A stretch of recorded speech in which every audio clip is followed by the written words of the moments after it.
আমরা যদি কোনো অপরাধ করে থাকি জনগণ আমাদের বিচার করবে, আপনি আমাদের বিচারের দায়িত্ব নেওয়া হয় না। ভারতের প্রেসক্রিপশনে আবারও সক্রিয় হচ্ছে জাতীয় পার্টি। একসময় এরশাদের দল, আজ ভারতের রাজনৈতিক প্রকল্প। নেটিজেনরা বলছেন বাংলাদেশের রাজনীতিতে নতুন করে আলোচনা এসেছে জাতীয় পার্টি, তাও নিজের যোগ্যতায় নয় বরং দিল্লির ছায়ায়।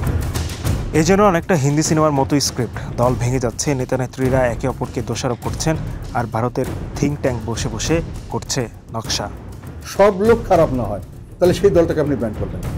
খারাপ কাজের, আওয়ামী লীগের খারাপ কাজের তো আমরা প্রশংসা করছি না।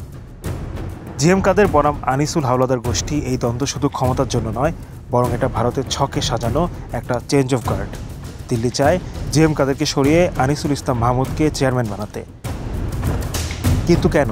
নেটিজেনরা বলছেন এই লোকগুলো দিল্লির ভীষণ পছন্দের। একদিকে সম্মেলন ঠেকাতে কাদেরের ঘোষণা, অন্যদিকে অন্য গোষ্ঠী ঠিকই সম্মেলন এগিয়ে নিচ্ছে। গঠনতন্ত্র, শৃঙ্খলা সব এখন কাগজে কলমে, আর মাঠে আলোচিত গণতন্ত্র এখন নাটকীয় কনফিউশন। আমরা মামলা করতে শুধু না, জীবন দিতেও ভয় পাচ্ছি না। রংপুর, যেখানে ছিল জাতীয় পার্টির মূল ঘাঁটি, সেখানেও জাপার ভাঙন স্পষ্ট। ভাঙছে জনসমর্থন, ভাঙছে গরম। শুধু কি তাই, জিএম কাদের ও তার স্ত্রীর ব্যাংক হিসাব জব্দ, মামলার মুখেও পড়েছেন তারা। তবুও ভারতের আগ্রহ অটুট, কারণ আওয়ামী লীগ যদি আগামী নির্বাচনে অংশ না নেয়, তাহলে ভোটের মাঠে প্রয়োজন একটা বিকল্প দল। আর সে বিকল্প হিসেবে ভারতের পুরনো বন্ধু জাতীয় পার্টি।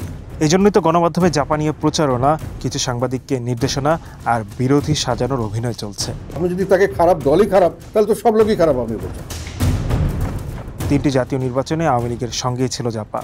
আসন ভাগাভাগি, চুপচাপ সমর্থন, আর আজ হঠাৎ করে বিরোধী।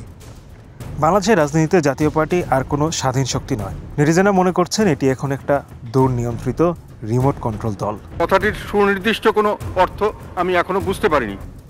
Hello Bangla news desk.